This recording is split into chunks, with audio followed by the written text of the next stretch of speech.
दोस्तों LGR study के इस महत्वपूर्ण वीडियो में आप सभी का स्वागत है। दोस्तों आज के इस वीडियो में हम हिंदी के 50 अति महत्वपूर्ण ऑब्जेक्टिव क्वेश्चन को देखने वाले हैं जो कि आपके मैट्रिक बोर्ड एग्जाम के लिए काफ़ी महत्वपूर्ण है। तो अगर आप भी हिंदी के मोस्ट इंपोर्टेंट ऑब्जेक्टिव क्वेश्चन का रिवीजन करना चाहते हैं, प्रैक्टिस करना चाहते हैं, तो इस वीडियो में बताए गए सभी क्वेश्चन को एक बार जरूर ध्यान से देख लीजिए, क्योंकि आपको बता दें कि यहाँ से बहुत सारा क्वेश्चन डायरेक्ट आपको आपके बोर्ड एग्जाम में पूछा जाएगा। तो चलिए शुरू करेंगे। एक एक क्वेश्चन ध्यान से समझिएगा, काफ़ी महत्वपूर्ण आज का यह वीडियो आप लोगों के लिए होने वाला है। अगर आप भी इस बार मैट्रिक बोर्ड एग्जाम देने वाले हैं तो इस वीडियो को शुरू से अंत तक जरूर देखिएगा। चलिए शुरू करते हैं। यहाँ आज का जो आपका फर्स्ट महत्वपूर्ण क्वेश्चन है, पूछा जा रहा है कि सभ्य समाज की आवश्यकता क्या है। सभ्य समाज इसकी क्या आवश्यकता है। तो एक का बी ऑप्शन आपका सही होगा। याद रखेंगे श्रम विभाजन। जैसा कि आप सभी श्रम विभाजन और जाति प्रथा अगर चैप्टर पढ़े होंगे तो इसके बारे में आपको जानकारी होगा। नेक्स्ट यहाँ पर आप देखेंगे जो आपके 2 नंबर महत्वपूर्ण क्वेश्चन है, निम्नलिखित रचनाओं में से कौन सी रचना डॉक्टर अंबेडकर की है। तो 2 का यहाँ पर आपका डी ऑप्शन सही होगा। याद रखेंगे the caste in India, the untouchable, you are they, और जो तीसरा बुक है देख सकते हैं हु आर शुद्राज। ये सभी के सभी जो बुक हैं वो डॉक्टर अंबेडकर के द्वारा लिखा गया है। तो डी ऑप्शन यहाँ पर आपका सही होगा, इनमें से सभी। आगे बढ़ेंगे और देखेंगे यहाँ पर आपके 3 नंबर महत्वपूर्ण क्वेश्चन पूछा जा रहा है कि गिरधर लाल किसकी फैक्ट्री में किरानी था। तो 3 का यहाँ पर आपका डी ऑप्शन सही होगा। याद रखेंगे सेन साहब की फैक्ट्री में गिरधर लाल क्या थे, किरानी थे। ये आप याद रखेंगे। यहाँ पर देखेंगे अपने 4 नंबर महत्वपूर्ण क्वेश्चन जिनको क्लियर नहीं दिख रहा है तो कम से कम आप लोग 360p क्वालिटी पे देखिए, क्वालिटी बढ़ा लीजिए वीडियो का, तब आपको पूरा क्लियर दिखेगा। 4 नंबर क्वेश्चन है कि सेन साहब किसके व्यंग से ऐंठकर रह गए। ठीक है, तो 4 का यहाँ पर आपका ए ऑप्शन सही होगा। याद रखेंगे पत्रकार महोदय के व्यंग से ऐंठकर रह गए, मतलब आप समझ सकते हैं कि इतरा के रह गए। यहाँ पर देखेंगे आपके जो 5 नंबर महत्वपूर्ण क्वेश्चन हैं, 5 नंबर क्वेश्चन के द्वारा आपसे पूछा है कि भारत कहाँ बसता है। तो 5 का आपका डी ऑप्शन सही होगा। याद रखेंगे कि देखिए ये ऑप्शन आपको दिल्ली के पास, गांधी में, या फिर शहरों में, तो लोगों के मन में बसता है। अगर आप जो कविता हैं पढ़े होंगे तो आपको पता होगा कि भारत कहाँ बसता है, तो लोगों के मन में। ठीक है, नेक्स्ट यहाँ पर आपके देखेंगे 6 नंबर महत्वपूर्ण क्वेश्चन पूछा जा रहा है कि महाभारत क्या है। तो 6 का यहाँ पर आपका जो डी ऑप्शन है सही होगा, ये पुराण है। महाभारत क्या है, पुराण है। आगे बढ़ेंगे 7 नंबर क्वेश्चन देखिए, पूछा जा रहा है कि मिहिर भोज की ग्वालियर प्रशस्ति किस भाषा में है। मिहिर भोज जो लेखक हैं उनका जो ग्वालियर प्रशस्ति है किस भाषा में है। तो 7 का जो यहाँ पर आपका सही आंसर होगा वो सी होगा। डैट मीन्स याद रखेंगे संस्कृत भाषा में मिहिर भोज का ग्वालियर प्रशस्ति लिखा हुआ है। 8 नंबर क्वेश्चन देखेंगे सभी साथी, पूछा जा रहा है कि बहादुर कौन था। तो 8 का यहाँ पर आपका सी ऑप्शन सही होगा। बहादुर कौन था, तो नौकर था। ठीक है, न कि वो कहानीकार का चपरासी था, न कि वो देख सकते हैं कि पहरेदार या फौजी नहीं था। 9 नंबर क्वेश्चन आपके सामने है, पूछा जाए कि निराला की साहित्य साधना किसकी कृति है। निराला की साहित्य साधना किसकी कृति है। तो 9 का यहाँ पर आपका सी ऑप्शन सही होगा। राम विलास शर्मा यहाँ पर आपका बिल्कुल सही आंसर होगा। आगे बढ़ेंगे सभी साथी देखेंगे अपने 10 नंबर महत्वपूर्ण क्वेश्चन, बिरजू महाराज का संबंध किस घराने से है। तो 10 का यहाँ पर आपका ए ऑप्शन सही होगा। याद रखेंगे लखनऊ घराने से बिरजू महाराज जी का संबंध था। 11 नंबर क्वेश्चन है कि कुमार गंधर्व क्या है। तो 11 का यहाँ पर आपका बी ऑप्शन सही होगा। याद रखेंगे शास्त्रीय गायक थे। कुमार गंधर्व एक शास्त्रीय गायक थे, ये आपको याद रखना है। आगे बढ़ेंगे और देखेंगे यहाँ पर आपके 12 नंबर क्वेश्चन पूछा जा रहा है कि पिताजी ने किसको मारा था। तो 12 का यहाँ पर जो आपका सही आंसर होगा वो ए होगा। डैट मीन्स याद रखेंगे दीदी को। जब मछली कहानी आप पढ़े होंगे तो आपको पता होगा कि जो पिताजी हैं वो किनको मारे थे, तो दीदी को मारे थे, क्योंकि दीदी कुछ क्या करती थी, गलती कर दी थी, जिसके कारण दीदी को पिताजी क्या किए थे, मारे थे। 13 नंबर क्वेश्चन आप देखिए, पूछा जा रहा है कि पक्का महल क्या है। तो यहाँ पर 13 का जो आपका सही आंसर होगा वो ए होगा। डैट मीन्स याद रखेंगे काशी विश्वनाथ से लगा हुआ एक इलाका वो पक्का महल कहलाता है। 14 नंबर क्वेश्चन है कि गांधी जी शिक्षा का उद्देश्य क्या मानते हैं।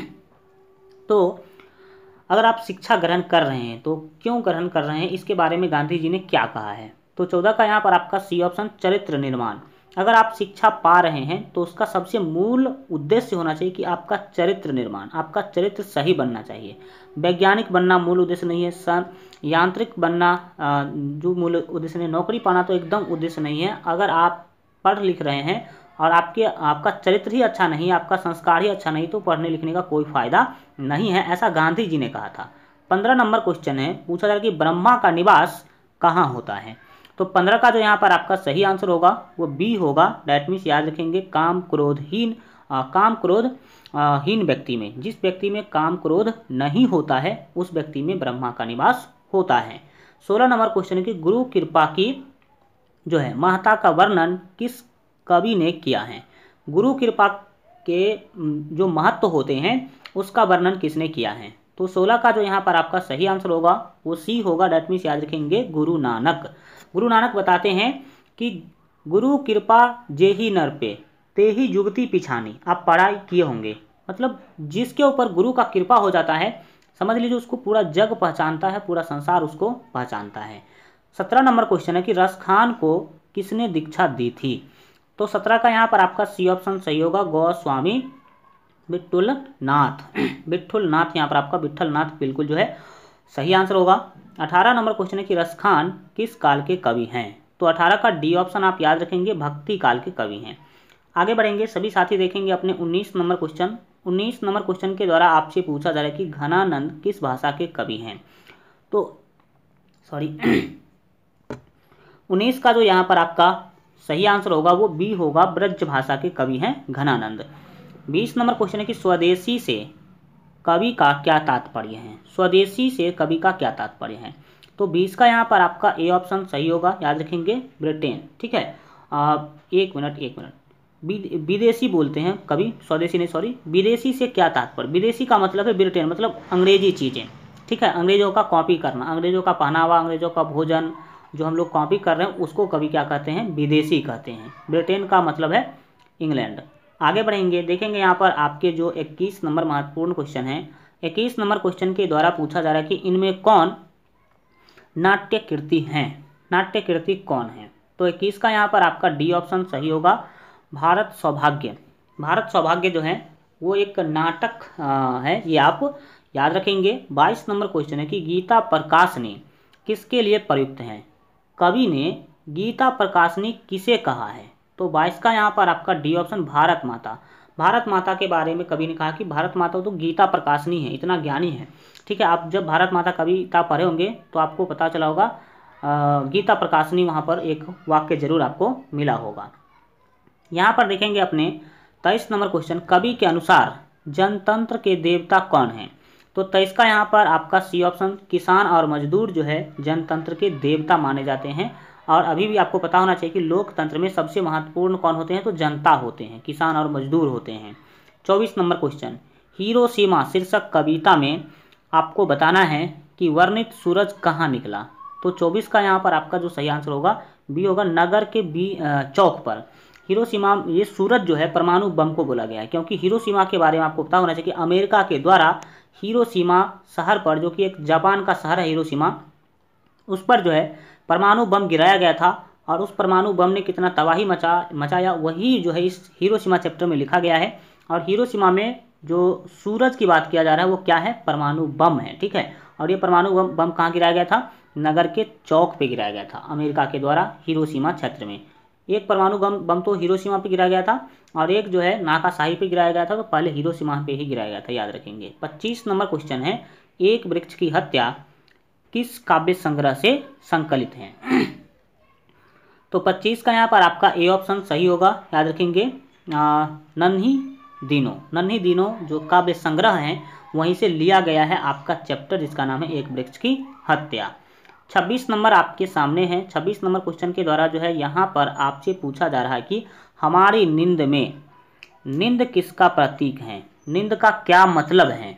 तो यहाँ पर 26 का आपका जो सही आंसर होगा ए होगा, दैट मीन्स याद रखेंगे गफलत यहाँ पर आपका बिल्कुल जो है सही आंसर होगा।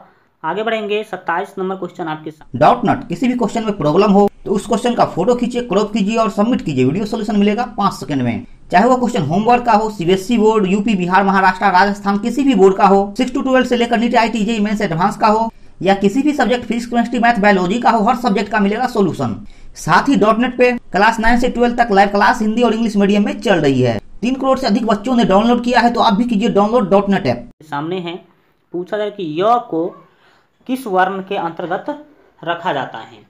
तो 27 का यहाँ पर आपका सी ऑप्शन से होगा। ये याद रखेंगे, व्यंजन होता है। यह क्या है, एक व्यंजन है, न कि स्वर है।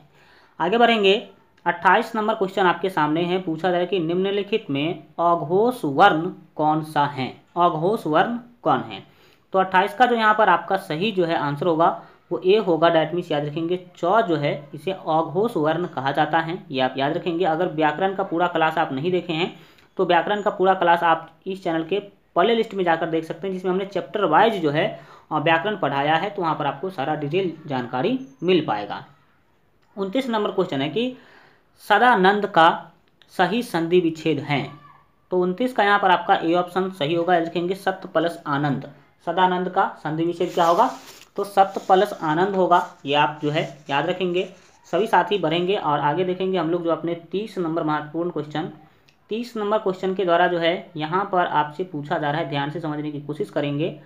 30 नंबर क्वेश्चन है, सच्चिदानंद का सही संधि विच्छेद है। सच्चिदानंद का संधि विच्छेद क्या होगा। तो 30 का यहाँ पर आपका बी ऑप्शन सही होगा। देखेंगे, सत्य प्लस चित्त प्लस आनंद। यहाँ पर आपका जो है सही आंसर हो जाएगा। सभी साथी देखेंगे अपने 31 नंबर महत्वपूर्ण क्वेश्चन को। 31 नंबर क्वेश्चन है, गांधी जी को हम राष्ट्रपिता कहते हैं, रेखांकित शब्द का संज्ञा बताएं। तो गांधी जी जो है ये इसी के नीचे रेखा खींचा हुआ है। तो गांधी जी कौन सी संज्ञा है। तो यहाँ पर 31 का जो आपका सही आंसर होगा वो बी होगा। ये व्यक्तिवाचक संज्ञा है, क्योंकि गांधी जी किसी खास व्यक्ति के बारे, अगर गांधी जी बोलते तो किसी खास व्यक्ति के बारे में हम बोल रहे हैं, तो क्या होगा, व्यक्तिवाचक संज्ञा होंगे गांधी जी। 32 नंबर क्वेश्चन आपके सामने है। पूछा जा रहा है कि महात्म्य शब्द है। महात्म्य शब्द जो है वो कौन है। तो 32 का यहाँ पर आपका डी ऑप्शन से होगा। याद रखेंगे, भाववाचक संज्ञा है। कैसा संज्ञा है, महात्म्य का मतलब है कोई महात्मा है। तो महात्मा तो भाव से होता है, ठीक है। अगर आप लोग अभी तक मैट्रिक बोर्ड एग्जाम की बेहतर तैयारी के लिए हमारे मोबाइल ऐप को डाउनलोड नहीं किए हैं तो इस वीडियो के डिस्क्रिप्शन बॉक्स में आपको 2 मोबाइल ऐप का लिंक मिलेगा। वहां से दोनों मोबाइल ऐप डाउनलोड कर लीजिएगा, जिस पर आपको सभी सब्जेक्ट के मोस्ट इंपॉर्टेंट क्वेश्चन का जो है PDF मिल जाएगा। वहाँ पर आपको model paper, quick revision notes, class notes का PDF आपको बिल्कुल फ्री में मिल जाएगा। ऑनलाइन टेस्ट भी आपको वहाँ पर मिलेगा। तो वहाँ से आप लोग जा करके सभी सब्जेक्ट का बेहतर तैयारी कर सकते हैं। 33 नंबर क्वेश्चन है कि मैं कल पटना जाऊँगा में कौन सा शब्द जो है सर्वनाम है। तो यहाँ पर मैं क्या हो जाएगा, सर्वनाम। तो यहाँ पर आपका डी ऑप्शन जो है सही आंसर हो जाएगा। यहाँ पर देखेंगे अपने जो है 34 नंबर क्वेश्चन, बाहर कोई रो रहा है में कौन सा शब्द सर्वनाम है। बाहर कोई रो रहा है, तो बाहर कोई रो रहा है, इतना एक क्या है, वाक्य है। तो इस वाक्य में सर्वनाम क्या है। तो 34 का यहाँ पर जो आपका सही आंसर होगा कोई होगा, कोई होगा। और ये कौन सा सर्वनाम होगा, और अनिश्चयवाचक सर्वनाम होगा, ठीक है। आगे बढ़ते हैं। 35 नंबर क्वेश्चन सभी साथी देखेंगे। पूछा जा रहा है कि कवि का स्त्रीलिंग है। तो 35 का यहाँ पर आपका सी ऑप्शन सही होगा, कवयित्री। कवयित्री बोलेंगे, ठीक है, कवि का स्त्रीलिंग।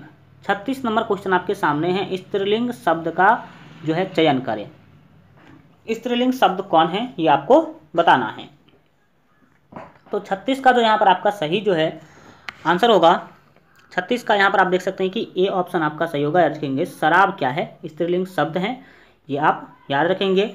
37 नंबर को क्वेश्चन सभी साथी देखेंगे। 37 नंबर क्वेश्चन के द्वारा पूछा जा रहा है कि वह कौन सा शब्द है जो प्रायः बहुवचन में प्रयुक्त होता है, मतलब बहुवचन में इसका यूज किया जाता है। तो 37 का जो यहाँ पर आपका सही आंसर होगा वो डी होगा। याद रखेंगे, प्राण। प्राण जो शब्द है इसका हमेशा लगभग जो है अधिकतर जो है बहुवचन के रूप में यूज किया जाता है, प्रयोग किया जाता है। 38 नंबर क्वेश्चन देखेंगे सभी साथी। पूछा जा रहा है कि आसमान पर चढ़ना मुहावरे का अर्थ है। तो 38 का यहाँ पर आपका बी ऑप्शन सही होगा, अधिक प्रशंसा करना। आसमान पर चढ़ना मतलब अधिक प्रशंसा करना, ये आप याद रखेंगे। यहाँ पर देखेंगे 39 नंबर क्वेश्चन, वह वस्तु जो नाशवान हो, अनेक शब्दों के लिए एक शब्द चुनें। यहाँ पर अनेक शब्द क्या दिया गया है, वह वस्तु जो नाशवान हो, तो वह वस्तु जो नाशवान हो इसके लिए एक शब्द क्या होगा। तो 39 का सी ऑप्शन याद रखेंगे, नश्वर। जो नाशवान होता है उसको नश्वर कहते हैं। 40 नंबर क्वेश्चन आपके सामने है, पूछा जाए कि निम्न विकल्पों में से सकर्मक क्रिया का चयन कीजिए। सकर्मक क्रिया कौन सी है, तो 40 का यहाँ पर आपका सी ऑप्शन जो है सही होगा।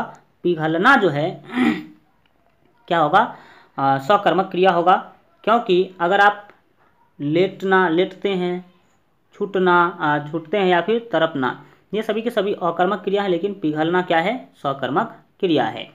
41 नंबर क्वेश्चन देखेंगे, पूछा जा रहा है कि निम्नलिखित शब्दों में से कौन सा शब्द जो है विशेषण है। तो 41 का ए ऑप्शन, सच्चा जो शब्द है ये विशेषण है, ये आप याद रखेंगे।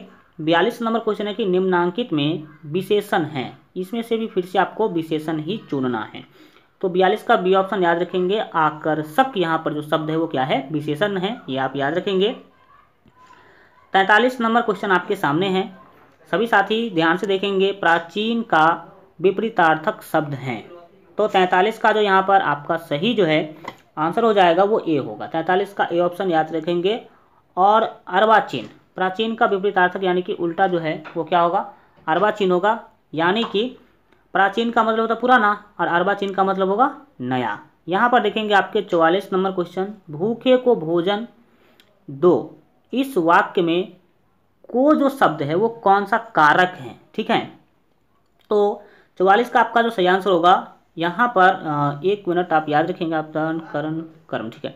भूखे को भोजन दो, तो हमें जो काम करना है, देना है, देने की काम किसको करना है, तो भूखे को। तो 44 का यहाँ पर जो आपका सही आंसर होगा सी होगा, ये होगा संप्रदान कारक। को के लिए होता है, को होता है यानी तो के लिए। आप सभी को पता होगा कि संप्रदान कारक का जो चिन्ह होता है वो या तो को होता है नहीं तो के लिए होता है, तो को यहाँ पर आपका संप्रदान कारक होगा। चलिए आगे बढ़ेंगे। 45 नंबर क्वेश्चन आपके सामने है, शताब्दी में समास है। शताब्दी जो वर्ड है इसमें समास कौन सा है, तो 45 का यहाँ पर आपका जो बी ऑप्शन है सही होगा, याद रखेंगे द्विगु समास है, ठीक है। 46 नंबर क्वेश्चन, अव्ययी भाव समास का उदाहरण है, तो 46 का बी ऑप्शन आपका सही होगा। भरपेट जो है अव्ययी भाव समास का उदाहरण है, ये आप याद रखेंगे। आगे बढ़ेंगे। 47 नंबर क्वेश्चन है कि बेईमान में कौन सा उपसर्ग है, तो 47 का सी ऑप्शन बे। जब आप ईमान में, ईमान शब्द में बे जोड़ते हैं तो बेईमान होता है, ठीक है।